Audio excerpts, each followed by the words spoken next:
All right, ladies and gentlemen, so excited for another episode of Driving with Dave. We have Pardeep Singh. How are you, man?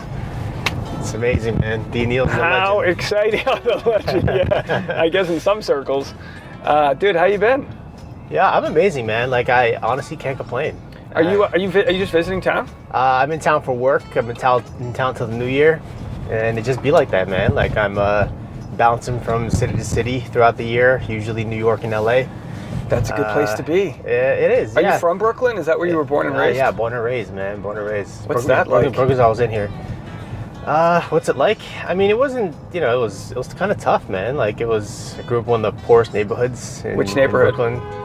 The Flatbush area. Flatbush, which at the time was pretty messy. A little gentrified now?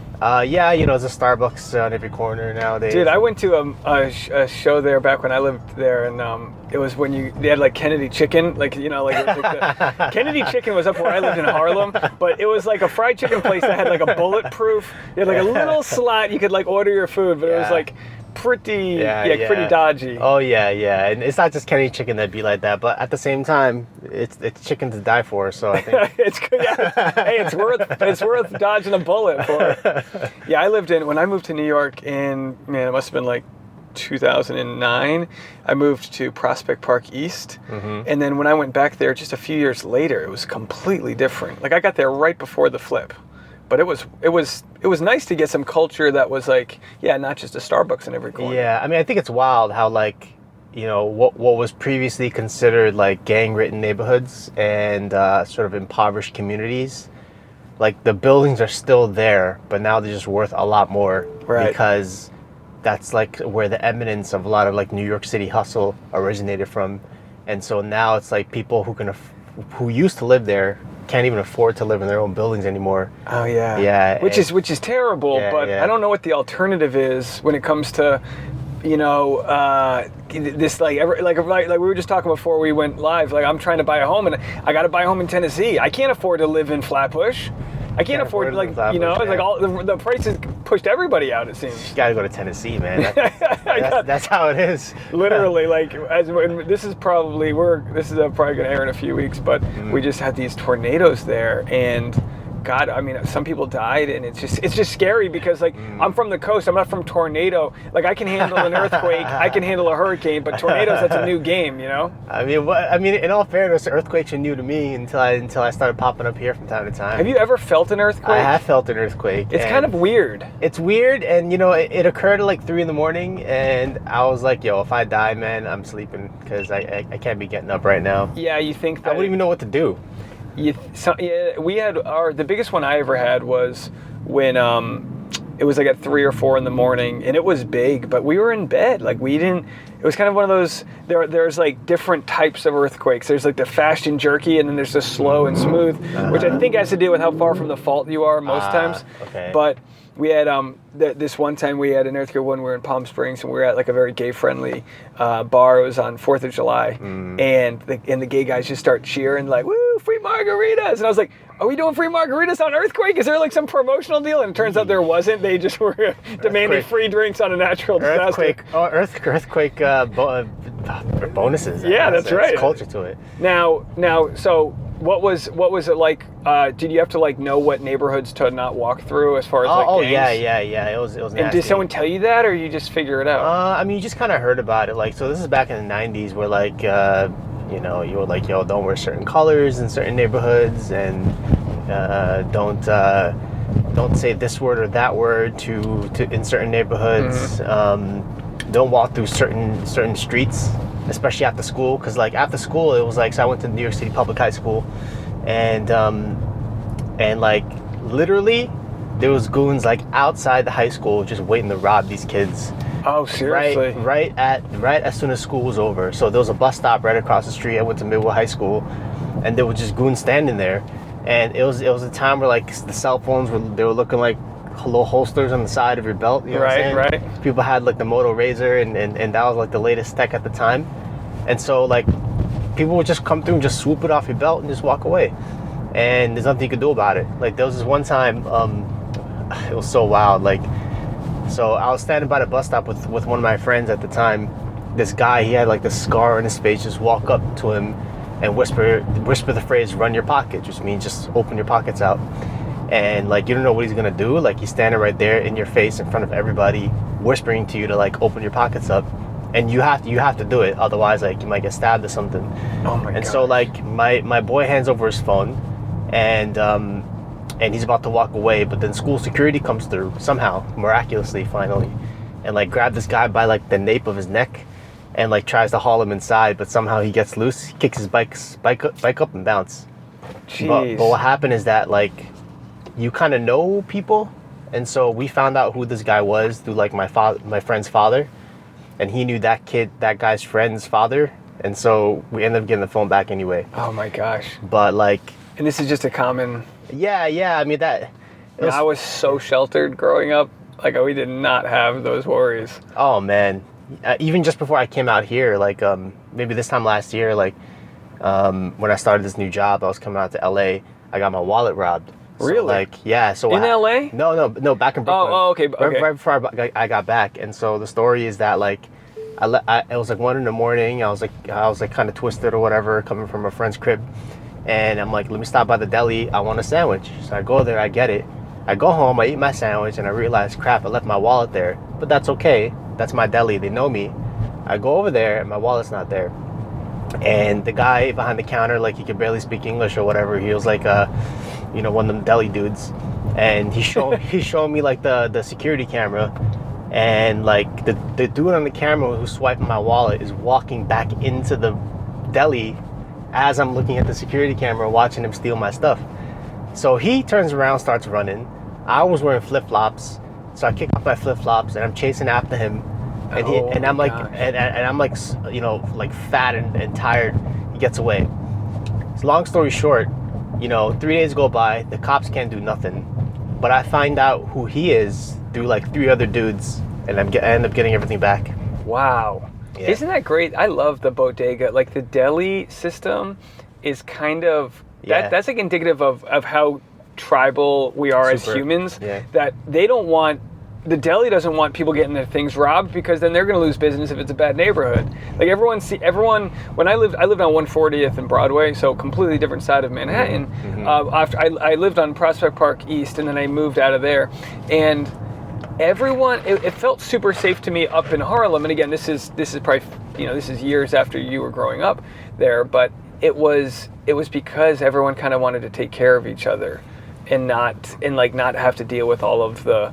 And again, I was there probably when it was the least amount of crime. Now post-COVID, I've heard it's kind of been a little bit have you noticed a change? Like, is it cyclical? So on that deli subject, also, like, there's always something. The delis are always doing something else, like in the back somewhere. Yeah. Like it's like 90% of business and 10% something else. Like they're hiding something or money laundering, some poker. They're selling something. Yeah, and if you know about that stuff, you don't want to tell people that.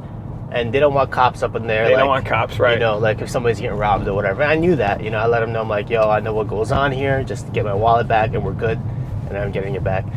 But is it cyclical? I mean, not really, man. Like, people are gonna do what they have to do, like in certain neighborhoods, to survive, man. Like, whether it's hop the turnstiles or swipe a wallet or steal some bikes or whatever. Like, it's just a kind of a culture of taking what you can when it comes up, because it's so desperate sometimes. Yeah, and I totally agree. Like, you don't see that necessarily in prosperous places, because I've always said this. I think people want to work hard. I just think a lot of people don't have opportunities to get out of their current circumstance. Yeah.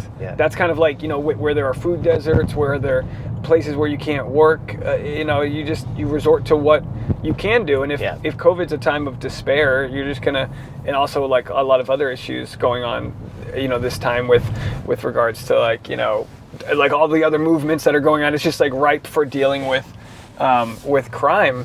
But I always saw just the simple subway snatching. Like I always said, for tourists, if you're traveling on the subway, just put your phone, like make sure you're holding onto your phone when the doors are open. Oh yeah, because that's the time that no one's gonna steal it when the doors are closed. Yeah. Grab it and run. Exactly. And when you're waiting for the train, like don't face the tracks, turn around so nobody pushes you from behind. And like, oh, there you go. Yeah. That's another good one. There's all kind of stuff. And I've been lucky, man. Like my grandparents came to Brooklyn in like the 1970s, and And then, you know, my grandfather worked 2 jobs during that time. And Where did they come from? Where'd your grandparents come from? they came from Guyana in the Caribbean. Oh, really? Yeah, yeah. That's where there's a lot of diamond mining, right? There's a lot of oil out there. Oh, oil, actually. okay. Yeah, so the guy is in the news right now because Venezuela look back at some treaties that are over 100 years old, say actually Guyana belongs to us. Wow. As soon as they found the oil, which is nonsense. Did the Indians colonized that area? No, the British actually. The British did. Okay. Pulled some Indians and put them in indentured servitude. Excuse my history. I it's watched good, a movie semi-recently that was sort of a rough telling of that story. Yeah, and I completely got it wrong. So Well, so they basically bring over a lot of Indians essentially as slaves, Yeah, or they're there to try to work for their freedom. Yeah. So my grandfather was born into that, and then he moved to New York in the 70s and bought a house and all that. He raised 11 kids. Oh my gosh! And then you can keep going. oh, there you go. Yeah, it's all good. And then my mother, she got divorced. I had a single mother throughout that time. And so, we've been lucky that, there were so many instances where we could have just made the wrong decision and ended up in a situation where we get locked up or get shot or whatever. But, we took advantage of all these different opportunities that you mentioned, after school programs, tutoring programs, mentorship programs, free stuff from the city, food pantries, whatever, to like stay out of, street drama. So I want to get into the pipeline from street drama, from staying out of that to being a neuroscientist. But I also want to also talk a brief amount about Bachelorette. Yeah. You were on Michelle Young's season, and you were considered kind of like, you were like a big, like a fan favorite from a lot of the online community. How did that feel coming in as just like a random guy that all of a sudden people were rooting for you?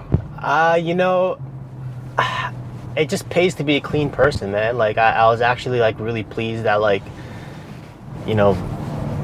nothing was really exposed about me. Like that's the time period where everyone's nervous. Yeah, that's the time. That's school. The time where it's like, all right, well, here comes an ex-girlfriend coming through to say something, from like whatever, so something I may have said, and none of that happened, and that just paid off from living a clean life like until that point.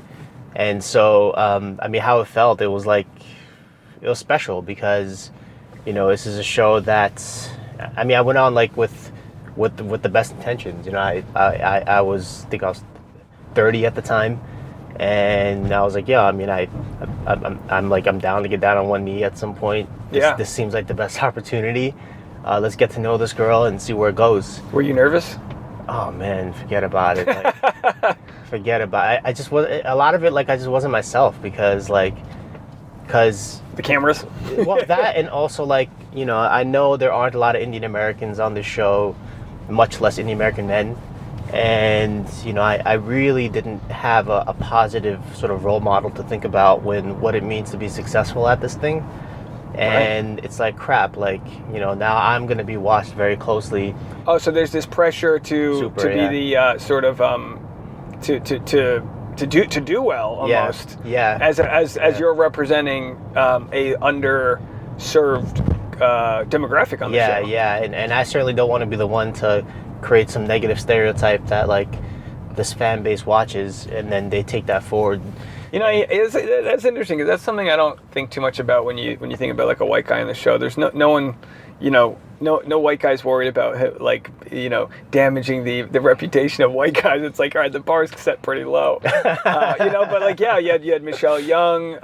She's obviously had the weight of the world on her shoulders, and of course it didn't necessarily end well. But most seasons don't. Mm. Did you feel a connection, or did you just feel like how did you deal with the competition aspect? Because that's pretty wild. I feel like, there were definitely some dudes there that were just like, I don't really want to know them.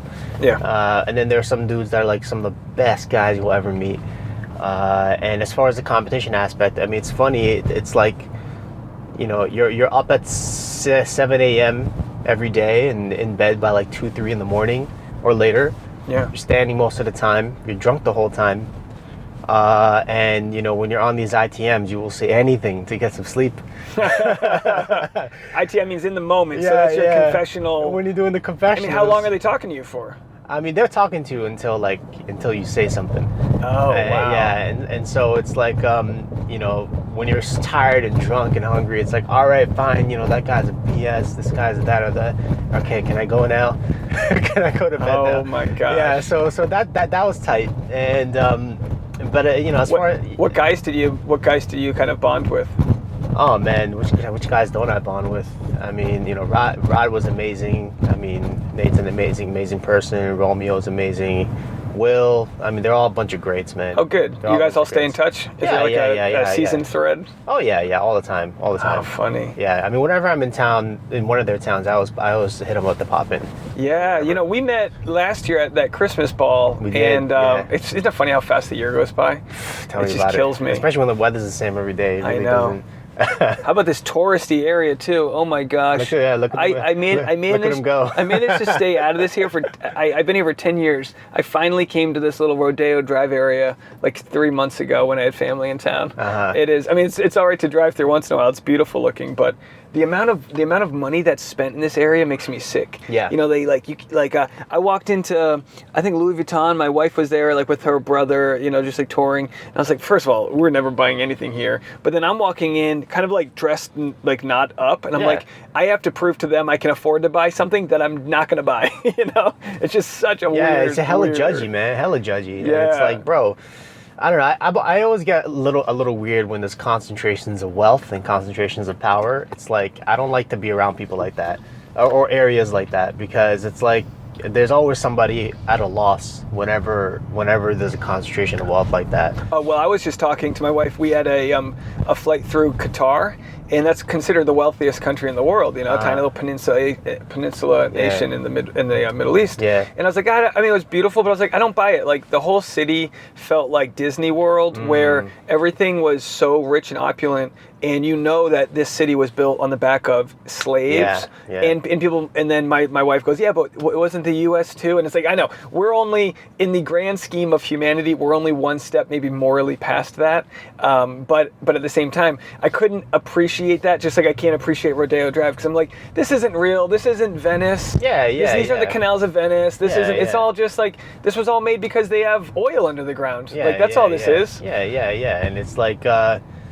I mean, it creates an environment where like there's a lot of like inequality that occurs, and then judgment and popularity and all this kind of stuff. And so, you know, it's almost like The Bachelor is a really concentrated version of that, where like there are people who are like really showy offy, like performative. And ones who are like will do anything to get some screen time, especially like when they have like a business or something that they're trying to promote, whether it's pizza or fitness or whatever. Right. And so they'll do anything to like get that, whereas others who are cool, like who know what they got, and who won't be worse for wears if it doesn't turn out well, are just kind of chilling. Isn't that funny? That's like the thirstiness of it all. It's almost can relate it back to you talking about theft in New York City, where it's like you just do what you have to do to get by, and you'll see people go on the show because they know they're going to get a little bit of a following, or at least try to. They're trying to do that crazy thing that might get them another week on the show.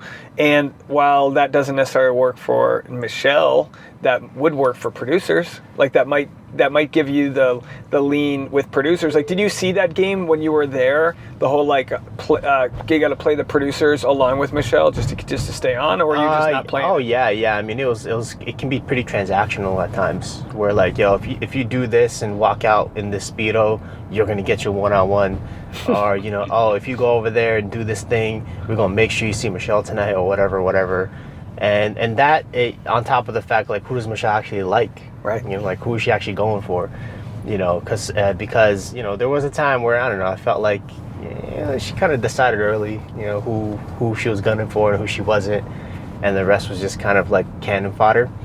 That's a good way to put it. Yeah. Cannon fodder. Cannon fodder. So it's like, but she kind of made that decision internally, it's like, why are we here, now? That's how with Claire Crowley's season. Have you watched past seasons? Yeah. I mean, she had Pigtail. Obviously, she was out. She was like, and that you can't blame somebody when you think you want something. You're gonna make. It's for me. I'm like sort of hopeless. Like if I want something, everything else goes away. Mm-hmm. But the show is just a show where you're supposed to weigh out all your options, and in the end, you're probably a data-driven guy. That the percentages of a happy thing are nil. This year's Bachelor in Paradise, I think almost all the contestants are already out.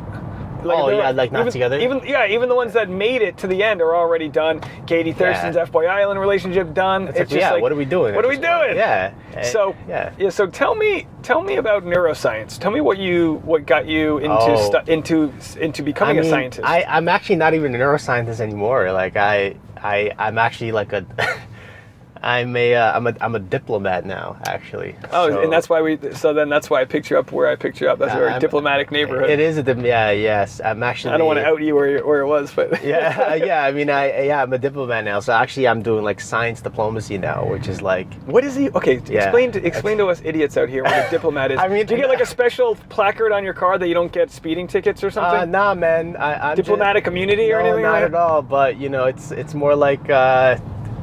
It's cool because like I get to sort of ensure that like the geopolitics around science are like aligned between countries. All right, so it's like it's almost about providing. Well, I tell you what, let's get there. But tell me about going from Brooklyn to neuroscience. Mm-hmm. Was it something you just decided to study in college, or did it take root in high school? Like how did you? Yeah. I mean, kinda. So like I've always been. When it came time to college for me to decide what I'm going to do, I kind of had no idea what I wanted to do. So I'm like, all right, well, what are some things that I've been good at over the years? And thinking back to like my early days, elementary school and whatever, like I'll be pretty good at science. Like I would have I would win prizes during like science fairs and stuff. I'm like, all right, well, let's just go with that and see what happens. Well, why do you think you got good at science? I mean, I'm a risky scientist, man. Like I like big risk. Big risk and big reward. Like my science projects were like always on another level. Really? Of, like stuff that are like let's throw it all against the wall, and if it fails, it all fails type of science. Right. Everyone else is doing some stupid plant thing or some volcano thing. Yeah. I mean, but what gave you that drive? Is it just a general curiosity, or like where do you think that comes from? I think I've always had a creative nature about me, where like I enjoy like seeing the intersection of stuff and like seeing how it comes up and seeing how it develops and then watching it develop. And so like what's it called, like I've always enjoyed like mixing things together, seeing how it develops, and like creating new stuff and new things and new in different ways. And so with science, it's like I've always taken that into my career, where it's like, yo, what if you put the A with the 2 instead of A with the B, and like let's see what happens. So you just like to ask your scientific questions? Yeah. I've always been super curious like that, and like I'm an inquisitive person. I just am. And then but honestly, like all things considered, I did kind of start at a disadvantage when it came into the sciences anyway, because like I didn't really get into science proper until like my 3rd year of college. And for anybody out there that does science, you got to start early. Just so you get into specialized courses. Yeah. So I had a great mentor at the time. He gave me a chance in his lab. Exposed me to the work, and that sort of kicked things off from there. But then science has its own problems, so now I checked out, and now I'm doing policy. So what did you check out before the Bachelorette? And like, did you have to quit your job, or were you between jobs? Nah, man, it's funny. Like I was in the process of checking out as I got cast. So like, I was living in San Diego at the time, and I matched with one of the casting people on Hinge actually. And you matched with the casting producer? Yeah. On Hinge. And so it started out like a normal conversation, like, hey, how are you? Wow, you're pretty cute, blah, blah, blah, blah. Hey, you like LARPing? Oh, I know what LARPing is. Great, she's a nerd. Like, maybe we can You asked her if she liked LARPing? She told me she likes LARPing. Live action role play. So we're talking like medieval sword fights. When you go into the woods with your sword or whatever, and you pretend like you're living in the Middle Ages. How funny. And that's kind of fun. That is fun. And so I'm like, oh, this is cute. So like, I'm about to ask her out or whatever. It turns out she was living in Miami at the time. I'm like, all right, well, Was she on there for love, or was she on there to recruit? That's a real smart way to recruit. To this day, I don't even know, man. Maybe both. Yeah, I don't even know. It felt like a pseudo interview in a way, and so, but you know, she put me on, and that's a wrap. Like that was it. So like I was leaving San Diego anyway, to go back to New York, and this was a sort of pit stop along the way. Yo, let's just go to Palm Springs and do this. Meet this girl, and maybe I'll get engaged at the end of it. Yeah, why not? Talk about science experiments right there. Yeah, that was like, that's your trial and error. Yeah, it was wild, and you know, like it was. I mean, that everything was in slow motion, like over that period of time, where like my environment slowly started to change and become more like bachelor-y. Like all of my clothes, as I was doing I was like shopping, and all my clothes were just getting nicer. So you had to kind of like step up your style. Oh yeah, 100%. Yeah, you can't go on. Those TV. guys are fashionable. You got to throw out your socks. Yeah, now they're all barefoot with dress shoes. It's Yeah, you gotta go out there looking. You can't go out there looking like a mess. You can't do that. By the way, have you ever driven through this neighborhood? We're in like UCLA right now. Oh, is it? This is like the nice suburbs of UCLA. It's so gorgeous. Oh, man. What a beautiful area to drive. Oh yeah, not a single tent in sight. Nope. Wow. Nope, not over here. No, they will not let that happen. Oh no, never. So did you? I mean, like, what was your mom thinking? Was she sort of supportive, or was she kind of the type of mom who was like, "Oh, you're going to disgrace our name"? I mean, it's funny. Like, my mom she's always been rambunctious, and she was like, "Yeah, go get it, get your girl, go kiss her on TV, do what you got to do, bada bada ba." And I'm like, "Mom, you know, like if I make it that far, they're gonna come meet you, right? Like you have to, you know, get ready for that just in case." And she's like, "Don't worry about it, you know, you'll be fine." And so she was all about it. Yeah, she was very confident in me to like get out there and do it, which is different from like typical sort of people of Indian descent, which are very conservative. Yeah, well, that's the question, right? Is there's a lot of not shame with like you have to do this or that, but there are a lot of, you know, doctors and people that, you know, I want you to do this, and you know, I came to this country so you could have this better life, and then it's like, but I want to go on a reality show. It's just like a different priority. Oh, super. Yeah, I mean, I think that's partly contributing why you don't see a lot of sort of Indian Americans on this show, or at least now you're seeing more. I guess. Yeah. Do you think it's that? I mean, it's obviously got to be partly that, but also because it is like, I'm not saying you have to be rudderless, but I think it's easier to cast somebody who's just ready to go shoot. So you have to find somebody between jobs, or like no one's going to really throw their career away for a 2-week shoot. It's kind of just like a sort of an in-between thing. You know, but in between, but also once in a lifetime. Totally. You know, like get out there and take a risk, man. Like get out there and do something, and you know, get out of your 9 to 5 for a day. And try something different. And so like when it comes to the community, the Indian community or whatever, like they've always been super on the grid, where it's like, let me go to school, do my thing, get my degree, and shut up. And it's like, how about we do things differently for once? Is there like a hierarchy to being to having your parents from, how do you pronounce it? Guyana. Guyana, sorry. Yeah. Is there like because and I only ask because I from watching the Indian matchmaking show, I see where you're remember going, them talking about that, how there's like different, obviously like your parents might have a different upbringing, so. Yeah. Oh, did you know, by the way, my brother was on Indian matchmaking. Oh, was he really? He was, yeah. He was on season 1. No way. For a hot second, yeah. It was cool. Oh, funny. Was he there? Did they bring him in to date one of the main people, or? Yeah. He dated. He went on a date with Nadia for a second. Oh, interesting. Yeah. I'll let my wife know. She loves that show. Oh yeah. Oh man, that's so interesting. Yeah, super interesting. You know, because it's like, these are all opportunities that come in. You know, I guess it's a scientific sort of thought to present yourself with more opportunities. You don't really need to know what each opportunity is going to lead to, because if you increase that data set of like just taking the shot, then you're going to increase your chance of spreading. Something might pay off. Yeah. Some might pay off. So did what paid off from this? What was give me some positives from the experience? I mean, I made tons of friends for sure. You know, met a lot of beautiful women as well. Honestly. Like, I've been very blessed for that. Yeah, were your DMs just kind of crazy? Yeah, and it's all good, you know. But there's that, and you know, there's something to be proud of, to know that I did it and then I emerged clean without any issues. Yeah, like that's a background check money can't buy. Yeah, and also, you know,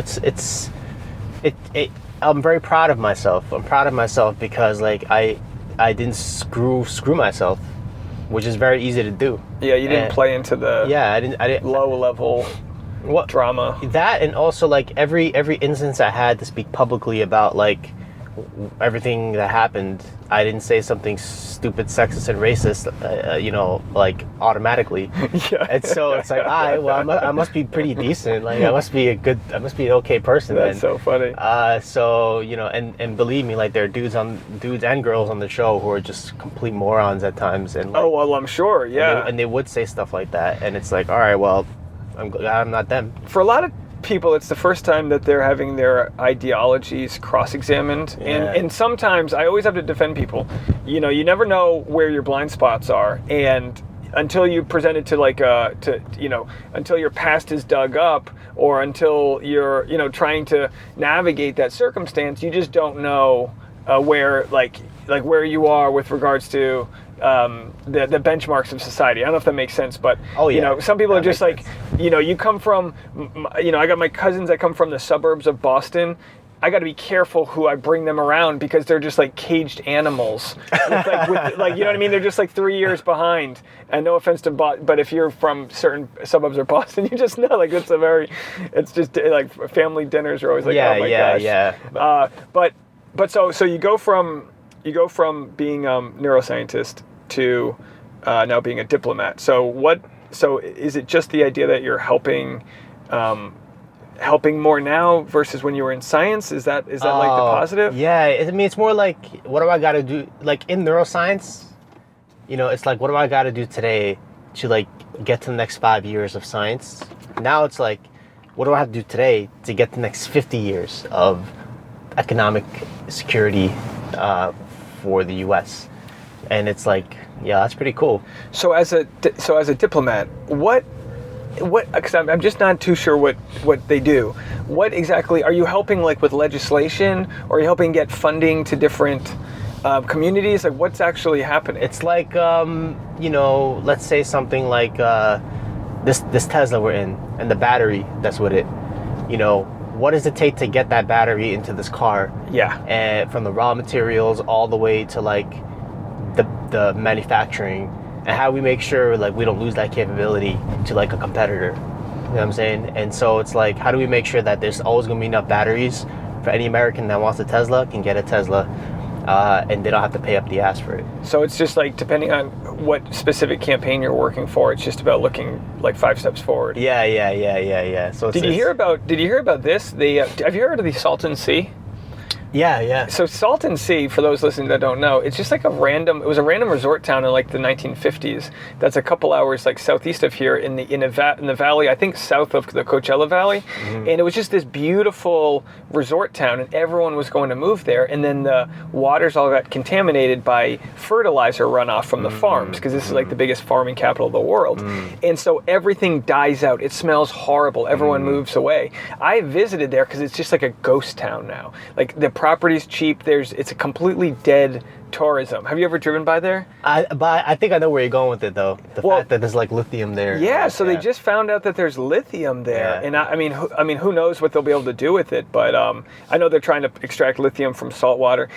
My dad's kind of like old school. He's like, oh, combustion cars are the best because they blah blah blah. And lithium takes extra. And I go, I get it, but like, there's an economy of scale. Like there has to be a way to get batteries cheaper. Yes. And if you can find that way, and obviously it's horrible in certain countries. Like now, I think the federal tax rebate means that you can only like companies like Tesla are being pushed to find countries that mine for lithium that are ethical. Mm-hmm. And I'm sure there's a long way to go with that, but it's like letting the economy in the regulations push companies in the right direction. Yeah, 1000%. And it's like, how do we even ensure that we're the first ones to know about those resources, and that it's ethically pursued in a way that's fair and democratic and all that jazz? Well, that sounds like a very smart field to be in. It's tons of fun, man. It's tons of fun. And so does your company bring you out here, or are you just working? I go where I gotta be, man. Yeah. I go where I gotta be. I go to whoever I need to be in a room with. Now, would you move out here long term, or Man. are you still in long term Brooklyn? Yeah, long term Brooklyn. I'm Brooklyn all the way. Brooklyn all the way? Brooklyn all the way. Dude, it's a giant borough. I mean, Brooklyn, King County, right? Is that what Brooklyn is? Yeah, Kings County, yeah. Kings County? Yeah. It's gigantic. Like, people don't realize how many cities are packed into New York City. Yeah, You know, it's just incredible. I mean, we were talking beforehand. I would love it to be able to afford to buy a little place there. And I used to love seeing kids growing up there because I grew up in a very suburban Rhode Island town, and you couldn't drive anywhere, you couldn't walk anywhere, you just kind of like stuck. New Yorkers are fast. They're street smart. They're able to, it's just so different from my upbringing that I think it would be so cool to raise kids there. Yeah, I mean, I want kids one day, and I'm at a point where it's like I'm dating to marry at this point. Are you on any dating apps or?